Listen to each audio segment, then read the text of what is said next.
अभिषेक मनु सिंघवी लगातार उद्धव ठाकरे गुट की तरफ से, उद्धव ठाकरे की तरफ से अब अपनी दलीलें रख रहे हैं। उन्होंने कोर्ट के सामने ये कहा कि जिस तरह से दलबदल कानून को सर के बल खड़ा कर दिया गया है, इनके सामने जो अलग हुए विधायक हैं उनके सामने एक ही सिर्फ रास्ता है, वो है मर्जर या अलग गुट बनाना, और दोनों ही रास्ते उन्होंने नहीं अपनाए। ऐसे में उन्होंने संवैधानिक अधर्म किया है। इस शब्द का इस्तेमाल अभिषेक मनु सिंघवी की तरफ से किया गया। अंकित,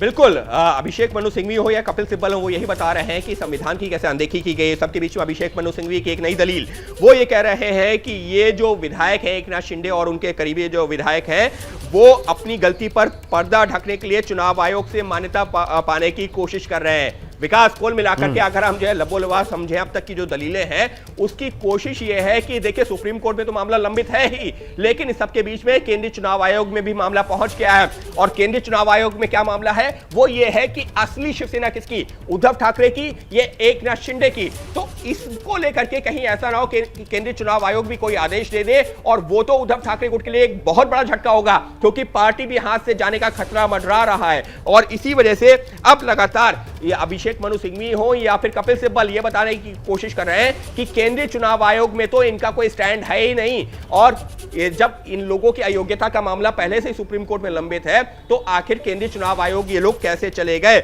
यानी कि अब डर किस बात का है, उद्धव ठाकरे गुट की अगर मैं बात करूं, जो दलीलें देख करके समझ में आ रहा है, उनको यही डर है कि सुप्रीम कोर्ट में तो मामला लंबित है। सुप्रीम कोर्ट ने कहा है कि जो भी अंतिम फैसला होगा उससे ये जो गतिविधियां हैं वो बाध्य रहेंगी। यानी कि भले ही नई सरकार बन गई है, लेकिन सुप्रीम कोर्ट का फैसले के ऊपर निर्भर करेगा कि क्या वो सही तरीका था या नहीं था। लेकिन इन सबके बीच में केंद्रीय चुनाव आयोग, वहां पर तो कोई रोक नहीं ना, केंद्रीय चुनाव आयोग ने तो जवाब भी मांग लिया है। और अगर केंद्रीय चुनाव आयोग ये तय कर देता है कि तथ्यों को देखते हुए एकनाथ शिंदे गुट के पास में अधिकार है, वो पार्टी उनकी है, तब तो उद्धव ठाकरे गुट के लिए एक बहुत बड़ा झटका होगा।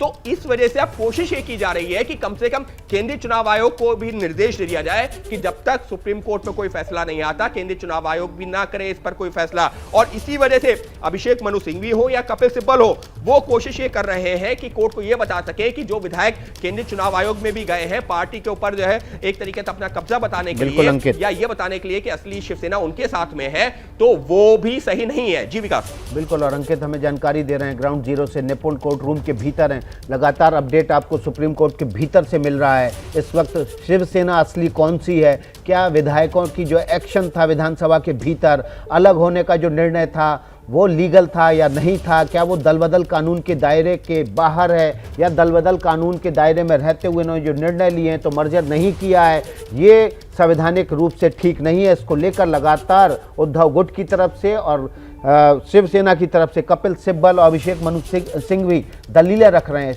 अभिषेक मनु सिंघवी की तरफ से ये भी कहा गया कि जिस तरह से जो डिलेइंग प्रैक्टिस है वो की जा रही है बागी गुट की तरफ से, यानी कि शिंदे गुट की तरफ से, वो जानबूझकर की जा रही है ताकि इलेक्शन कमीशन में असली शिवसेना होने का दावा ठोका जा सके और वहां से एक निर्णय तक पहुंचने से पहले इस फैसले को करवा लिया जाए कि असली शिवसेना कौन सी है। और चुनाव आयोग में जो सुनवाई चल रही है उसी की वजह से जानबूझकर डिलेइंग प्रैक्टिस शिंदे गुट की तरफ से अपनाई जा रही है। ना तो वो दलबदल कानून के जो दो विकल्प हैं उनका पालन कर रहे हैं, ना तो वो किसी पॉलिटिकल पार्टी में मर्जर कर रहे हैं और ना ही अलग गुट बना रहे हैं। उनकी मंशा शिवसेना पर कब्जा करने की है। ये भी अभिषेक मनु सिंघवी की तरफ से कोर्ट में दलील रखी गई है। इस वक्त की बड़ी खबर एबीपी न्यूज पर, शिवसेना पर हक के लिए सुप्रीम कोर्ट में ठाकरे और शिंदे गुट की सुनवाई चल रही है। लगातार ठाकरे और शिंदे गुट की तरफ से दलीलें रखी जा रही हैं। इस वक्त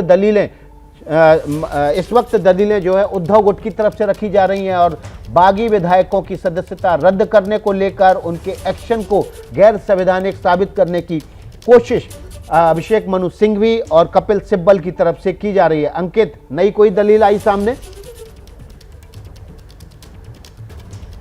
जी बिल्कुल, नई दलील सामने आ गई है और वो है शिंदे गुट के वकील, जो वरिष्ठ वकील है हरीश साल्वे की।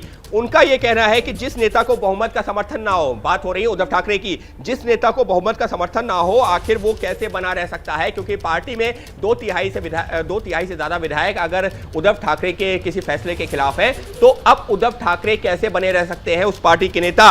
और शिवसेना के अंदर ही कई बदलाव हो चुके हैं। सिब्बल ने जो बातें कही हैं वो प्रासंगिक नहीं है। ये दलीलें कौन दे रहा है? ये दे रहे हैं एकनाथ शिंदे गुट के वकील हरीश साल्वे। वो ये बता रहे हैं कि देखिए अब तो पार्टी में 2 धड़े सामने आ चुके हैं, 2/3 से ज्यादा विधायक एकनाथ शिंदे के साथ में है, तो ऐसे में अब पार्टी में कई बदलाव हो चुके हैं, लिहाजा कपिल सिब्बल जो बातें कर रहे हैं ना वो पुरानी है और आज की तारीख में उनकी कोई जो वैल्यू नहीं है। इस सब के बीच में एक और अपडेट देना चाहूंगा कि हरीश साल्वे से पहले अभिषेक मनु सिंघवी जो दलील दे रहे थे उन्होंने एक और चीज कही है। उन्होंने कहा है कि ये शिंदे गुट अब क्या चाह रहा है? शिंदे गुट ये चाह रहा है कि मामला सुप्रीम कोर्ट में लंबित रहा और सबके बीच में केंद्रीय चुनाव आयोग से कोई आदेश आ जाए। और केंद्रीय चुनाव आयोग का क्यों आदेश महत्वपूर्ण है? क्योंकि केंद्रीय चुनाव आयोग को यह तय करना है कि असली शिवसेना किसकी, उद्धव ठाकरे की या एकनाथ शिंदे की। और इस वजह से ये लोग चाहते हैं कि यहां पर मामला भले ही चलता रहे लेकिन केंद्रीय चुनाव आयोग का आदेश आ जाए। और ऐसे में अभिषेक मनु सिंघवी ने यही बताने की कोशिश की है कि इसके जरिए भले सुप्रीम कोर्ट से ना हो लेकिन चुनाव आयोग से जो मौजूदा सरकार है उसको कानूनन वैधता दिलवाने की भी कोशिश की जा रही है। क्या मजबूरी है मेरी, बताइए। मैं अभी आपको बताती हूँ कि मैंने ओए होए होए होए होए, नमकीन के चटकारे लेते हुए टकटकी मार के डिबेट शो को पॉज रिपीट कर कर के देख रहे हैं जोगिंदर जी। इनकी तरह आप भी देखें अपनी फेवरेट डिबेट्स को रिपीट कर और डाउनलोड कीजिए एबीपी लाइव ऐप अपने स्मार्ट टीवी पर।